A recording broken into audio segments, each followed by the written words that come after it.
Sen ruhumda can, ilkinci sevim. Sen cemlenin Ramazan barkan bile.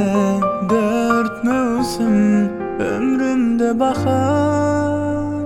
Bize sabretmeyi, güzelliği öğreten Ramazan, Ramazan, ayların sultanı.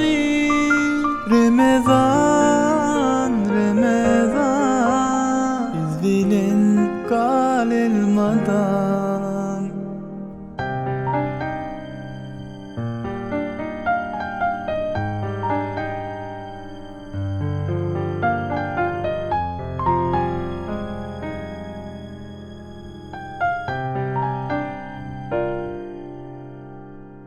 Sen ruhumda can, ilk aşk senle hissettiğim heyecan.